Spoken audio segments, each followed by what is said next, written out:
ಪ್ರಿಯರೇ, ಹೇಗಿದ್ದೀರಾ? ನಾನು ನಿಮ್ಮ ಅಬು ರಾಜೀಸ್ ಅವನವರು. ಪುತ್ತೂರಿನ ಮಾಡಾವಿನಲ್ಲಿರುವ ತಾಯಿ ತನ್ನ ಮಗಳ ಮೈಯತ್ತು ಮುಂದೆ ನಿಂತಿರುವ ಆ ದೃಶ್ಯವನ್ನು ಕಣ್ಣೆದುರು ಊಹಿಸಿದರೂ ಹೃದಯ ನಡುಗುತ್ತಿದೆ. 9 ತಿಂಗಳು ಹೊತ್ತು ಅನೇಕ ಕಷ್ಟಗಳು ಸಹಿಸಿ ತನ್ನ ಕೈಯಲ್ಲಿ ಮುದ್ದಾಗಿ ಬೆಳೆಸಿದ ಮಗಳನ್ನು ಸುಖದ ಬದುಕಿನ ಕನಸುಗಳಂದೇ ಬೀಳ್ಕೊಟ್ಟಿದ್ದ ತಾಯಿ ಇಂದು ಅದೇ ಮಗಳನ್ನು ಮೌನ ಮೈಯತ್ತು ರೂಪದಲ್ಲಿ ಎದುರು ನೋಡುತ್ತಿರುವ ಆ ಕ್ಷಣ ಎಷ್ಟು ಹೃದಯ ವಿದ್ರಾವಕವಾಗಿರಬಹುದು. ಒಮ್ಮೆ ತನ್ನ ಮಗಳ ಮುಖದಲ್ಲಿ ಮದುವೆಯ ದಿನದ ನಗುವನ್ನು ಕಂಡಿದ್ದ ಆ ಕಣ್ಣುಗಳು ಇಂದು ಅದೇ ಮುಖವನ್ನು ಅಂತಿಮ ನೋಟದಲ್ಲಿ ಕಣ್ಣೀರಿಂದ ಮಸುಕಾಗಿ ನೋಡುತ್ತಿರುವುದು ಎಷ್ಟು ಅಸಹನೀಯ ನೋವು. ಆ ತಾಯಿಯ ಹೃದಯದಲ್ಲಿ ಎದ್ದಿರುವ ಪ್ರತಿಯೊಂದು ನಿಟ್ಟುಸಿರು, ಪ್ರತಿಯೊಂದು ಕಣ್ಣೀರು ನನ್ನ ಮಗಳಿಗೆ ಈ ಸ್ಥಿತಿ ಬರಬೇಕಿತ್ತೇ ಎಂದು ಕೇಳುತ್ತಿರುವ ಮೌನ ಪ್ರಶ್ನೆಯಾಗಿದೆ. ಆ ದೃಶ್ಯವನ್ನು ನೋಡುವ ಪ್ರತಿಯೊಬ್ಬರ ಹೃದಯ ಕ್ಷಣಕಾಲ ನಿಂತಂತಾಗಿರಬೇಕು. ಯಾಕಂದರೆ ಅದು ಕೇವಲ ಒಂದು ತಾಯಿಯ ಅಳುವಲ್ಲ, ಅದು ಇಡೀ ಸಮಾಜದ ಮನಸ್ಸನ್ನು ಜಾಗೃತಗೊಳಿಸಬೇಕಾದ ಮೌನ ಕಿರುಚಾಟ.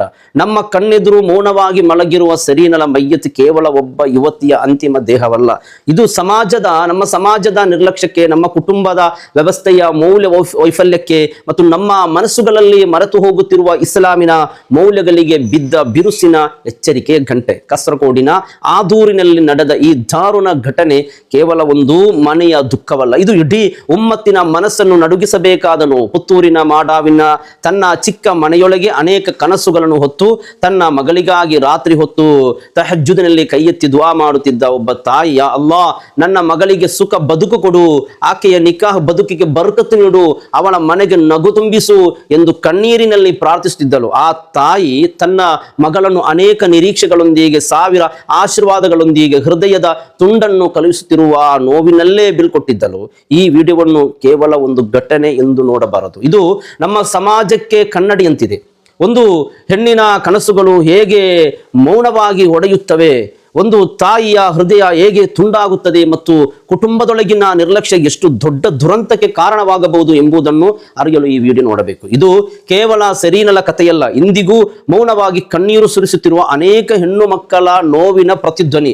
ಪ್ರತಿಯೊಬ್ಬ ಪತಿ, ಅತ್ತೆ, ಮಾವ, ಕುಟುಂಬದ ಸದಸ್ಯರು ಈ ವಿಡಿಯೋವನ್ನು ಒಮ್ಮೆ ತಮ್ಮ ಜವಾಬ್ದಾರಿಯನ್ನು ಅರಿಯಬೇಕು. ಸೊಸೆಯನ್ನು ಗೌರವಿಸುವುದು, ಮಹಿಳೆಯ ಭಾವನೆಗಳನ್ನು ಅರ್ಥ ಮಾಡಿಕೊಳ್ಳುವುದು ಮತ್ತು ಇಂತಹ ಘಟನೆಗಳು ಮತ್ತೆ ನಡೆಯಂತದಂತೆ ಸಮಾಜ ಎಚ್ಚರಗೊಳ್ಳುವುದು ಯಾಕೆ ಅಗತ್ಯ ಎಂಬುದನ್ನು ತಿಳಿಯಲು ಈ ವಿಡಿಯೋ ನೋಡಲೇಬೇಕು. ಇದು ಕೇವಲ ನೋಡುವ ವಿಡಿಯೋ ಅಲ್ಲ, ಯೋಚಿಸುವ ಪಾಠ ಕಲಿಯುವ, ಮನಸ್ಸು ಬದಲಿಸುವ ಎಚ್ಚರಿಕೆಯ ಸಂದೇಶ. 4 ವರ್ಷಗಳ ಹಿಂದೆ ಸರೀನಾ ತನ್ನ ಬದುಕಿನ ಹೊಸ ಅಧ್ಯಾಯವನ್ನು ಆರಂಭಿಸಲು ಆದೂರಿನ ಮನೆಗೆ ಕಾಲಿಟ್ಟಾಗ ಅವಳ ಹೃದಯದಲ್ಲಿ ಅರಳಿದ ಕನಸುಗಳು ಎಷ್ಟು ಸುಂದರವಾಗಿದ್ದವು. ಪ್ರತಿಯೊಂದು ಹೆಣ್ಣು ಮಗಳಂತೆ ಆಕೆಯು ತನ್ನ ನಿಕಾಹ್ ದಿನ ಮೌನವಾಗಿ ತನ್ನ ರಬ್ಬಿಗೆ ಹೇಳಿರಬಹುದು, ಯಾ ಅಲ್ಲಾಹ್, ನನ್ನ ಈ ಹೊಸ ಬದುಕನ್ನು ಸುಖಮಯವಾಗಿಸು, ನನ್ನ ಗಂಡನ ಹೃದಯದಲ್ಲಿ ನನಗೆ ಪ್ರೀತಿ ತುಂಬಿಸು, ನನ್ನ ಹೊಸ ಮನೆಯ ಗೋಡೆಗಳಲ್ಲಿ ಸಂತೋಷಗಳ ನಗು ಮೊಳಗಲಿ, ನನ್ನ ಬದುಕಿಗೆ ಸಕೀನ ಕೊಡು, ನನ್ನ ಕಣ್ಣೀರು ಸಂತೋಷದ ಕಣ್ಣೀರಾಗಲಿ. ಆಕೆ ಕನಸು ಕಂಡಿರಬಹುದು ಒಂದು ಚಿಕ್ಕ ಮನೆ, ಅದರಲ್ಲಿ ತನ್ನ ಕೈಯಿಂದ ಸಜ್ಜುಗೊಳಿಸಿದ ಕೋಣೆ, ಪ್ರೀತಿಯಿಂದ ಕರೆಯುವ ಪತಿ, ಬೆಳಗಿನ ನಮಾಜ್ ನಂತರ ಒಟ್ಟಿಗೆ ದುವಾ ಮಾಡುವ ಕ್ಷಣಗಳು, ನಮಾಜ್ ತಿಂಗಳಲ್ಲಿ ರಂಜಾನ್ ತಿಂಗಳಲ್ಲಿ ಒಟ್ಟಿಗೆ ಇಫ್ತಾರ್ ಮಾಡುವ ಸಂಭ್ರಮ, ಈದ್ ದಿನ ಹೊಸ ಬಟ್ಟೆ, ಸಂತೋಷದಿಂದ ಕಂಗೊಳಿಸುವ ಬದುಕು ಮತ್ತು ಒಂದು ದಿನ ತನ್ನ ಮಡಿಲಲ್ಲಿ ಮಗು ನಗುವ ದೃಶ್ಯ. ಆದರೆ ಕನಸುಗಳು ಕೆಲವೊಮ್ಮೆ ವಿಧಿಯ ಮುಂದೆ ಮೌನವಾಗಿ ಹೊಡೆಯುತ್ತವೆ.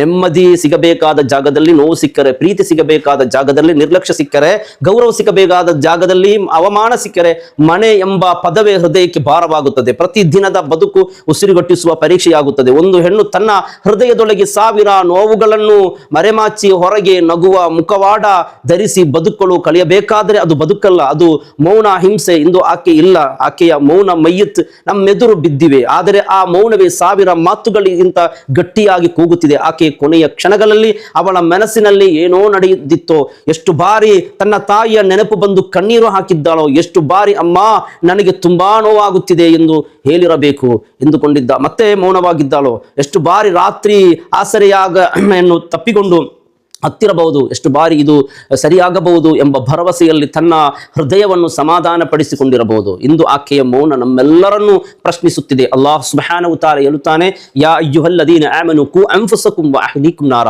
ಓ ಈಮಾನುದಾರರೇ, ನಿಮ್ಮನ್ನು ನಿಮ್ಮ ಕುಟುಂಬವನ್ನು ನರಕಾಗ್ನಿಯಿಂದ ರಕ್ಷಿಸಿ. ಸೂರತ್ ಕುರ್ಆನ್ನಲ್ಲಿ ಕುಟುಂಬವನ್ನು ಕಾಪಾಡುವುದು ಕೇವಲ ಆಹಾರ ಬಟ್ಟೆ ಕೊಡುವುದಲ್ಲ, ಅವರ ಮನಸ್ಸನ್ನು, ಗೌರವವನ್ನು, ಕಣ್ಣೀರನ್ನು ಕಾಪಾಡುವುದಾಗಿದೆ. ಈ ಘಟನೆಯಿಂದ ಕೇಳಿ ಬರುವ ಕಾರಣ ಮಕ್ಕಳಾಗಲಿಲ್ಲ. ಎಷ್ಟು ನೋವು ತುಂಬಿದ ಮಾತು, ಎಷ್ಟು ಕ್ರೂರ ನಿರ್ಧಾರ. ಅಲ್ಲಾಹು ಹೇಳುತ್ತಾನೆ, ಲಿಲ್ಲಾಹಿ ಮುಲ್ಕು ಸಮಾವಾತಿ ವಲ್ ಅರ್ದ್ ಯಖ್ಲುಕು ಮಾ ಯಶಾഉ ವಯಜ್ಅಲು ಮನ್ ಯಶಾಉ ಅಕೀಮಾ. ಆಕಾಶಗಳು ಭೂಮಿಯು ಅಲ್ಲಾಹನ ಅಧೀನಗಳಲ್ಲಿವೆ.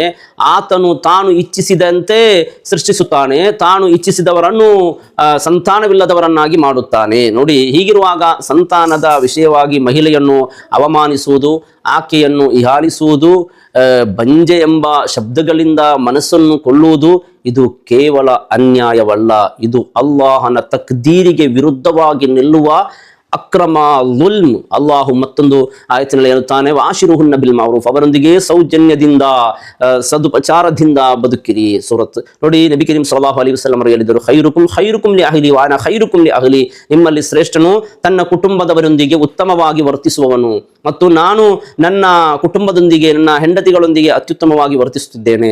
ಮತ್ತೊಂದು ಹದೀಸ್ನಲ್ಲಿ ನಬಿ ಸಲ್ಲಲ್ಲಾಹು ಅಲೈಹಿ ವಸಲ್ಲಂ ಅವರು ಹೇಳಿದರು, ಇತ್ತಖುಲ್ಲಾಹ್ ಫಿನ್ ನಿಸಾಹ್, ಮಹಿಳೆಯರ ಹೆಂಡತಿಯವರ ವಿಷಯದಲ್ಲಿ ಅಲ್ಲಾಹನಿಗೆ ಭಯಪಡಿರಿ. ಇದು ಕೇವಲ ಸಲಹೆ ಅಲ್ಲ, ಇದು ನಬಿ ಸಲ್ಲಲ್ಲಾಹು ಅಲೈಹಿ ವಸಲ್ಲಂರ ಆದೇಶ. ಇಂದು ಪುತ್ತೂರಿನ ಮಾಡಾವಿನಲ್ಲಿರುವ ಆ ತಾಯಿ ತನ್ನ ಮಗಳ ಮೈಯತ್ತು ಮುಂದೆ ಮೌನವಾಗಿ ಕುಳಿತಿರಬಹುದು.